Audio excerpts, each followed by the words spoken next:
Hi, I'm David. Thank you for spending the night with us. Tonight we go back more than 3,000 years to the banks of the Nile in ancient Egypt on a warm and gentle evening after the Great Flood has passed. Everything you will hear is drawn from real history, and the sources are listed below. There are no ads waiting to wake you, and nothing sudden ever happens here. So settle in, let the day's heat go, and let the past keep you company. Good night. Welcome, traveler. You can close your eyes now. There is nothing here you need to see with your eyes open, and nothing here that needs anything from you at all. Tonight, the only work being done is the work of resting, and you are already doing it perfectly. Tonight, we are going back more than 3,000 years to the banks of a great river in a warm country on an evening when the sun has just finished a long day of heat and gone down red into the western hills, and the whole land is letting out a breath. The river is the Nile, and the country is Egypt, older already in this moment than most of the history you know is now, and the season is the gentlest of all its seasons, the weeks just after the flood, when the water that came up over the fields has drawn back into the river again, and left the black earth soaked and dark and resting, and everyone who works that earth has, for a little while, almost nothing to do but wait for it to be ready. Nothing bad happens on this river tonight. Nothing surprising happens either. The flood came on time this year, as it has for longer than anyone can count, rose to a good height, and no more, and sank back exactly when it should, and that is the only news that matters in this country, and it is good news. The temples are quiet, the fields are full of standing water, going still and silver under the last light. Tonight is one warm and ordinary night among tens of thousands of warm and ordinary nights that history never bothered to write down. That is why we are going. The monuments kept the kings and the gods and the battles carved into stone.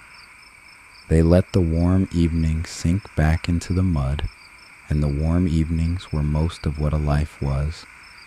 You are expected tonight, in a house on the west bank of the river, near the great city of Thebes, where a scribe and his family keep a comfortable, unremarkable home, a little back from the water. Word came ahead of you by way of the boats, a place at the mat, a bed on the roof under the stars, and no questions asked of a traveler except the news of the road and the river. And the house you are walking toward has one small custom it keeps on nights like this, an old and tender thing that people here have done for longer than they have had, a word for longer. And tonight, of all nights, you will see it done. And there is one more small gift waiting for you in this house, though you will not know it when you see it.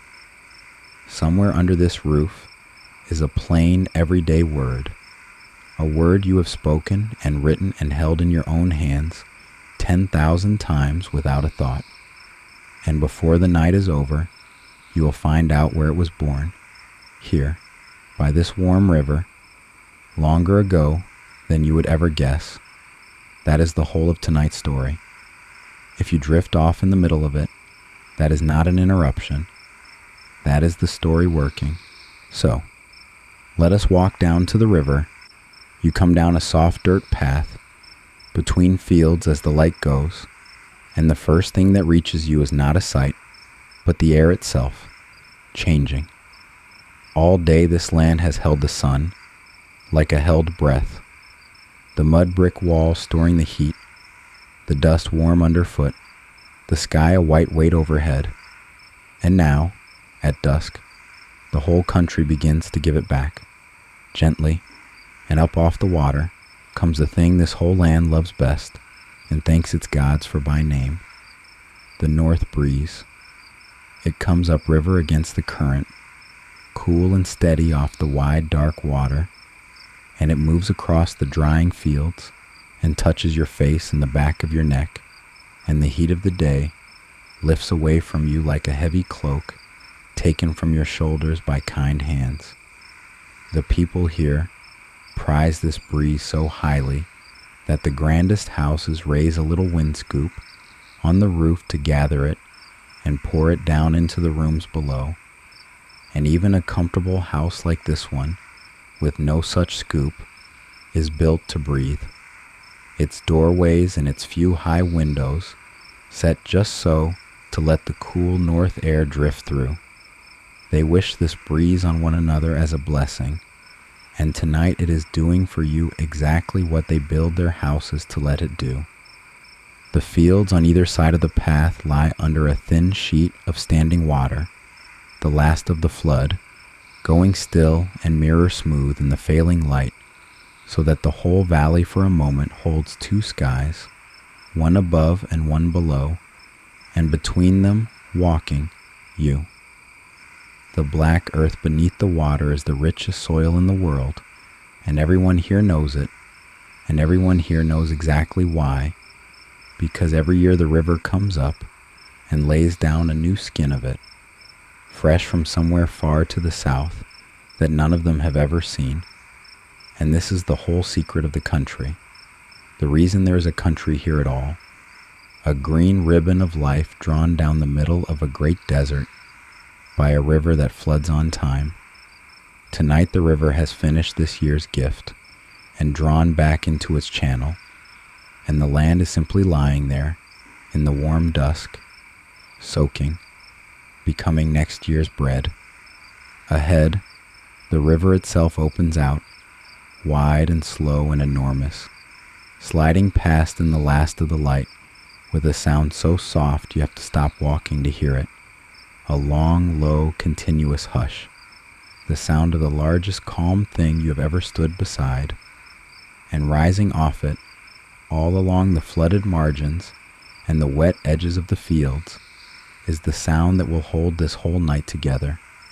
Frogs, thousands of them, tens of thousands, the whole drenched valley singing at once, a wide and shapeless and completely peaceful chorus that the ear stops hearing as separate voices and begins to hear simply as the sound the land makes when it is happy and wet and warm and about to sleep. The light is nearly gone now. Across the river, on the eastern bank, the last of the day is burning out behind the great temples of the city, their high walls going from gold to rose to a deep blue shadow, and here and there a point of lamplight beginning. But you are on the western bank, the quieter bank, the bank of gardens and homes and rest, and up the gentle slope from the water, set a little above where the flood can reach, waits one low whitewashed house with a lamp already lit in its doorway, steady in the blue dusk, and that lamp tonight is lit for you. At the family small dock, where the path meets the water, a reed skiff is moored. A light, narrow boat of bundled papyrus, stems bound tight and curved up at both ends. The everyday boat of this whole country. The boat a family keeps away, a family elsewhere keeps a cart. It rides the slow water on its rope, rising and settling, nudging its wooden post now and then with a soft creak. And it will do that gently all night, and it is one of the good sounds you're going to fall asleep inside of. You come up the slope to the house, and the walls of it seem almost to hold light of their own in the dusk, because they are whitewashed, plastered smooth, and painted white over the mud brick, so that they stay cooler in the sun and glow softly at nightfall. And against the darkening land, the little house stands there pale and calm as a moon.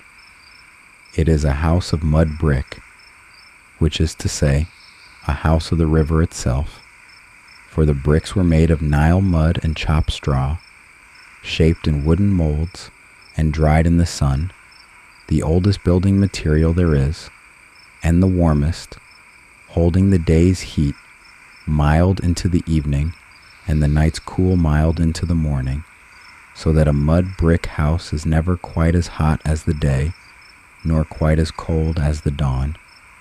The roof is flat, laid across beams of palm wood with mats and mud packed over, strong enough to walk on, strong enough to sleep on, and on a warm night like this one, that flat roof is the best room in the house. The doorway is low and open to the breeze, hung with a woven mat that has been tied back to let the evening in, and the master of the house comes out to meet you with both hands, raised in the old greeting of welcome. He is a scribe, a man who reads and writes, which in this country is a high and respected thing, and a comfortable living, though he is far from grand. He keeps the accounts of grain and workers for one of the estates, and it is steady and honorable work, and it has given his family this good white house, and a garden and a boat, and enough to set a generous mat for a guest.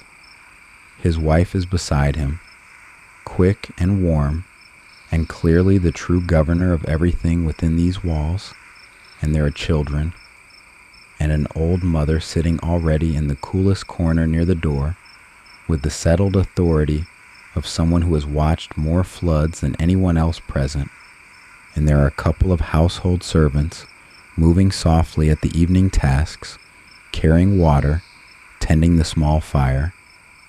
That is the honest shape of a comfortable Egyptian house, and we will not pretend otherwise. This house, you can hear it in the ease of the voices, is one of the gentle ones, and tonight, every soul beneath its palm, wood beams, will end the day, fed and cool and safe under the same stars, and that is the picture we are keeping. Inside, the house is small and cool and dim, and smells of the day just ending, of bread and warm dust and lamp oil, and underneath it all, the wet green smell of the flooded fields drifting in on the breeze. The walls within are whitewashed too, and along one of them a band of soft color has been painted, blue and green and ochre, a running line of lotus flowers and reeds, because these are people who love a river and put it on their walls. The floor is swept earth, packed hard and smooth and cool under your feet, spread here and there with reed mats, low stools and a chest or two, a few clay jars ranged along the wall, keeping the beer and the grain, a small bright thing of painted wood catching the lamplight on a shelf. Someone presses into your hands a cup of the household beer, thick and mild and only a little sweet, the everyday drink of everyone in this country, from the king to the field, more food than wine, and someone else takes your traveled dust from you, with cool water for your hands and feet, and you feel the long hot day begin, at last, to let go of you. While the evening meal is readied, the master of the house does the small round of the dusk, and you walk it with him, because a house shows itself best over the shoulder of somebody who loves it. There is not much light to tend, for this is a country that lives by the sun, and mostly goes to sleep when the sun does, but a lamp or two is lit against the dark, and each is a simple, ancient, lovely thing, a shallow dish of pottery with a lip pinched into it, filled with oil, with a twist of linen laid in for a wick, its small flame standing steady and orange and low. He touches a splinter of flame from one to the next, and the little lights come up soft along the wall, and the painted lotuses seem to open in the glow, and the whole small errand takes almost no time at all, because there is almost nothing to it, and the house gathers its handful of warm light around him as he goes. And then, in the corner of the main room, he pauses, because there is one more thing to see to, the oldest thing in the house. Set into a niche in the whitewashed wall, at about the height of a resting hand, is a little household shrine, and standing in it are two small painted figures who are, in this country, the truest friends the sleeping and the newborn have. One is a squat, cheerful, almost comical little god with a broad face and a lion's mane and his tongue stuck out, and his name is Bess, and he is not grand, and he is not solemn, and he guards no temple, and that is exactly the point of him. Bess is the god of the ordinary house. He drives bad dreams from the doorway. He watches over children and mothers and sleepers, and he does it with a rude, cheerful face, meant to frighten away anything that might trouble the night, and people love him, the way you love a strange, loyal dog that sleeps across your threshold. Beside him stands a second figure, a standing hippopotamus with a gentle, heavy body and a kind expression, and her name is Taweret, and she is the great protector of women, and of birth, and of the household's smallest and most tender lives, and between the two of them, Bess and Taweret, they have this doorway, and everyone who sleeps beyond it entirely covered. The master sets a little bread and pours a little beer at the foot of the niche, and stands a moment with his hand near the two small figures, the way you would rest a hand on a familiar door frame, and says, half aloud, the family's usual words over the household, some old plain, wish that everyone under this roof pass the night safe and wake in the morning whole. Nobody in this house could tell you how old the custom is. It was old when their grandparents were young, and these two, the funny, fierce little god and the gentle, standing river horse, will keep the doorway all night while the family sleeps above them on the warm roof.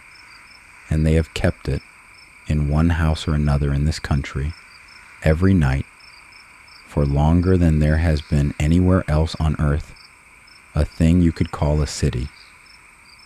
The evening meal is laid on a low table and on mats, out near the open doorway where the north breeze comes through, and it is a family supper, not a feast. So there's no music and no long ceremony, only the good plain food of a comfortable house and the ease of people at the end of a warm day.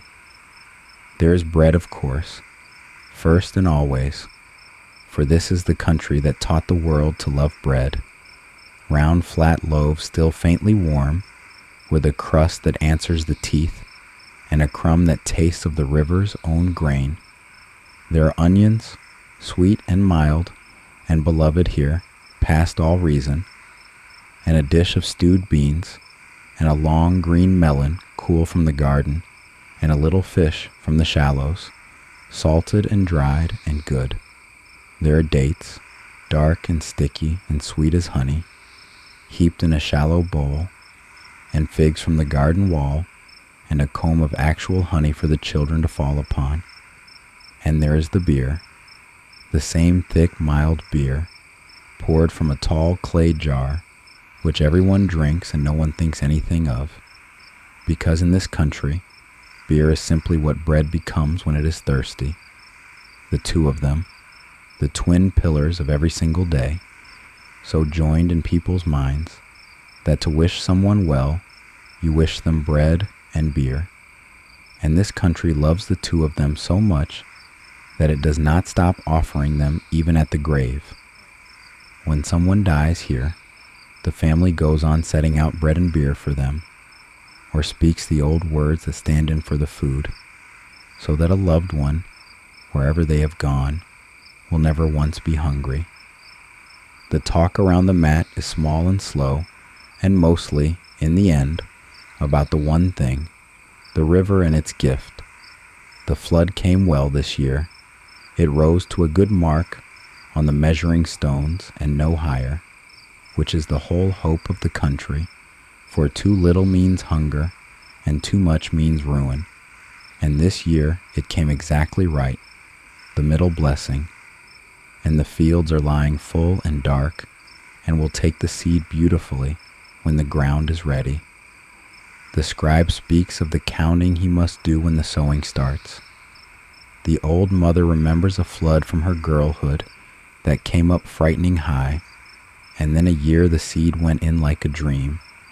And the children ask, as children in this country have always asked, why the river floods it all, and get the old kind answers, that far to the south, the God of the flood opens his jars, that the river weeps for joy, that it simply always has and always will. Choose whichever you like. They are all true enough for a warm night, and one of the little ones falls asleep, sitting up against the old mother's side, a date still held in one hand, and no one wakes her. You offer the news of the road and the river, and it is received like a dish set down at the mat, passed around and tasted and turned over. How high the water stood downstream. Which landings the boats are using now, the flood has dropped. Whether the ferry across to the city is running easy. It is a traveler's oldest coin, news, and here it buys you warmth and welcome all over again, though the welcome was already wholly yours. And all the while, out beyond the doorway, the frogs keep up their wide, soft singing from the flooded fields, and the river keeps up its long, low hush beyond them, and no one in this family hears either sound as anything but the plain voice of a good year, the water where it should be, the land drinking, the season turning as it always turns. After the meal, the master of the house takes up a lamp and walks you out the back into the small walled garden to sit a while before the roof, which is evidently a thing this family does on warm, still nights, the way another family somewhere might take a turn after supper. The garden is a small green square held in the arms of the house and a low mud wall, and it is watered from the river by hand and by a hollowed channel, and it is, in this dry country, a small everyday miracle that the family is quietly proud of. There is a date palm, tall and patient, its fronds moving faintly against the last gray light. There is a fig tree against the warm wall, and a pomegranate, and a low bed of vegetables, onions and garlic and greens, and along one edge, a little rectangular pool, the width of a doorway, dug and lined and filled from the river, and floating on its still dark surface, closed for the night, 3 or 4 blue lotus flowers. You sit on a low bench by the pool, and the master sits beside you, and for a while, neither of you says anything, which is its own kind of hospitality. The lamp throws its small gold on the water and the folded flowers. The night has come on fully now, and the air is perfect, warm still, but no longer heavy, moving gently with the breeze off the river, the exact temperature of nothing at all, so that you cannot feel where your skin ends and the evening begins. The palm frond stirs overhead. Somewhere over the wall, a neighbor's donkey shifts and settles. The frogs go on. A fish turns over in the little pool with a soft private sound and is gone. The lotus, the master says, nodding at the closed flowers on the water, does a fine thing, and everyone in this country has watched it do it and made it mean something. Each evening it draws its blue petals closed as the light goes, and each morning it opens them again to the sun, as if new made. The people here love to say, the flower sinks away under the dark water at night, and rises reborn at dawn, and whether it goes down into the water, or only closes upon itself in the dark, the thing they see in it is the same. And so the people here have made the lotus their small daily proof of the thing they most want to believe, that going down into the dark is not an ending, that what closes at night opens at morning, that the sun which sinks red into the western hills, into the very land you are sitting on, the western bank, the resting bank, will come up again, golden across the river without fail, having simply passed through the dark and returned. You do not have to hold on to any of that tonight, but it is a gentle thought to have sat beside you on a warm, dark night by a pool of closed flowers, that in this old and careful country, going quietly down into the dark was never the thing to fear. It was only the lotus, doing at evening what it was made to do, sure of the morning. Before you go up to the roof, let me hand you one small thing to carry, because this house holds something you have touched 10,000 times without ever once thinking of this river. You saw it perhaps on the scribe's shelf, or you will see it in the morning, a smooth sheet the color of pale straw, made here, in this country, from a marsh plant that grows in the shallows and the flooded margins all along this valley. The plant is the papyrus reed, a tall green stem crowned with a soft burst like a firework, and the people here cut it and peel it and lay its inner pith in crossed strips, and press it and dry it in this same generous sun. And what they make is the first good writing surface the world ever had, smooth and light and strong. The thing this scribe writes the estate's accounts upon, the thing that will carry Egypt's poems and prayers and stories down the whole length of history to reach you. The scribes of this land have their own soft words for the reed, but when Greek sailors came up this valley and carried the plant home, they called it papyrus, and no one today can say for certain where they first found that name, whether it began here in Egypt or somewhere older still. What we do know is the long road the word then took. From the Greek papyrus came the Latin papyrus, and from the Latin, many centuries on, the French papier, and from the French, at last, the word you know. The word is paper. When you write on paper, or fold it, or hand it to someone, or crumple it and throw it away, you are saying, without knowing it, a word that traveled the whole length of history, from a river reed, that a family very like this one is cutting from the shallows outside this very door. Most of the paper in your world is made of quite other things now, of trees and rags and machines the scribe could never dream. But the old root held on. It passed from tongue to tongue and wore down along the way a word wears down when a great many mouths use it for a great many years, and yet you can still hear the reed inside it. Under the oldest words, somebody is always cutting reeds by a warm river.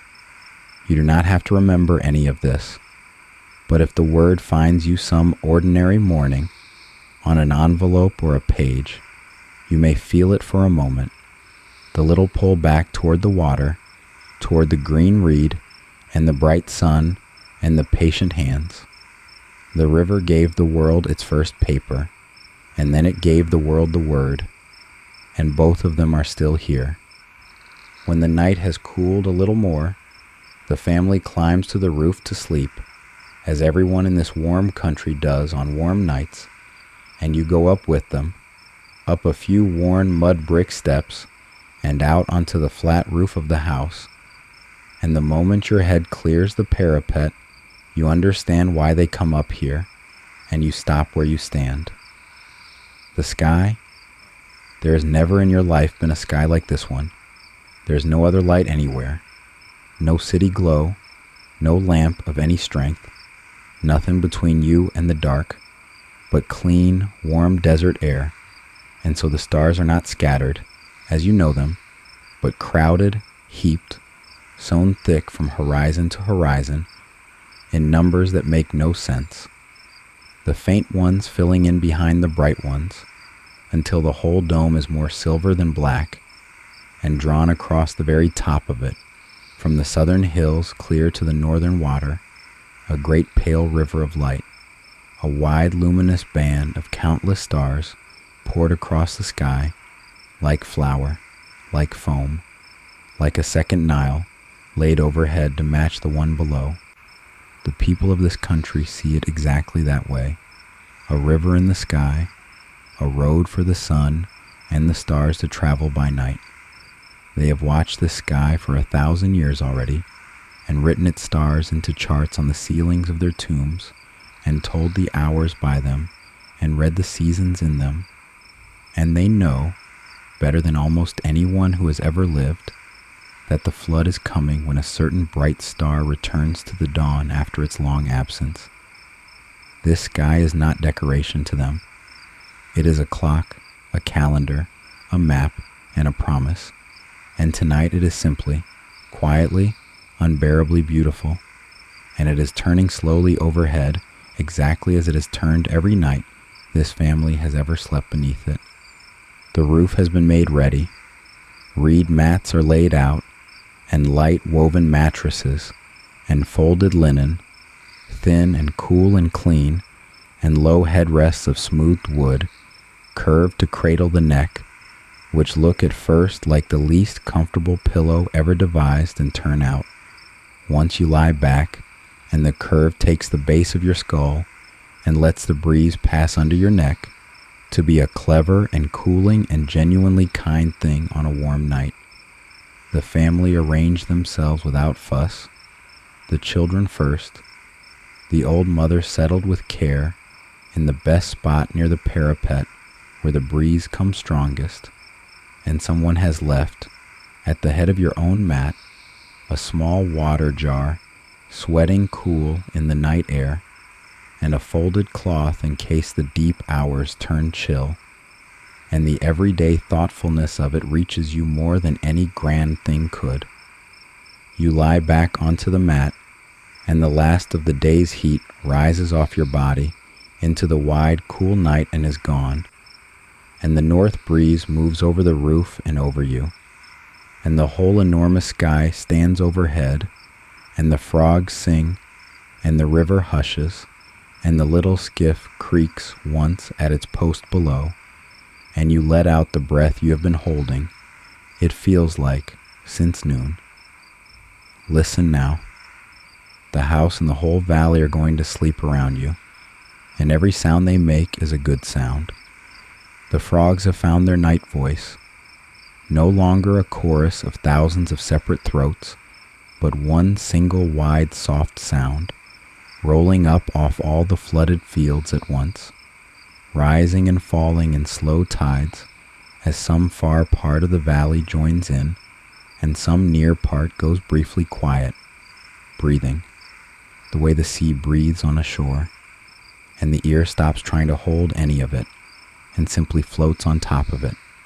Under the frogs, always, the river, the great slow hush of it, moving past the bank below the house, the largest calm thing for 100 miles in any direction, sliding north toward a sea. None of these sleepers has ever seen, carrying the moon's long broken reflection on its back, patient, enormous, and completely at ease. Below you, inside the house, the last small light is tended. Down in the corner of the main room, the little lamp in the shrine niche is left burning low beside the two small guardians. Bess, with his cheerful, fierce face, turned toward the doorway. Taweret standing gentle beside him. The one flame in the house that no one pinches out tonight, small as a bead of amber, keeping its old appointment over the sleeping house. And in the kitchen corner, the day's fire is banked down under ash, the warm heart of the house holding its one red thought until morning, when someone will lean down and wake it with a breath to bake the day's bread, fire past to fire, morning after morning, the oldest relay there is. On the roof, the family goes down for the night, one by one, the way lamps go out. A child murmurs something and is answered softly and is quiet. The old mother says one short, satisfied thing about the breeze and settles. Somewhere a mat rustles as someone finds the last comfortable turn. A servant draws a mat across the doorway below, where doorkeepers have slept in this country since there were doorways, and arranges himself with the practiced sighs of a man asleep before he has finished lying down. Across the river, the last lamps of the great city are going out too, and the temples stand black and silent against the stars, their long day of chant and offering done, at rest like everything else. The little skiff creaks once more at its post and is still. A night bird calls far out over the water, one clear note, and does not call again. The palm frond over the garden moves and settles, and the great river of stars overhead wheels its slow quarter turn, so gently that only the old mother, who has watched it all her life, would ever notice it move at all. There is nothing in this night that needs you. The lamp is tended, the fire is banked, the shrine is watching, the garden is watered, the boat is moored, the flood has come and gone and done its whole year's work, and the fields are lying full and dark and drinking, needing nothing from anyone until the ground is ready. Every task this day contained is either finished or has agreed, gladly, to wait for morning, and morning is a long, long way from here.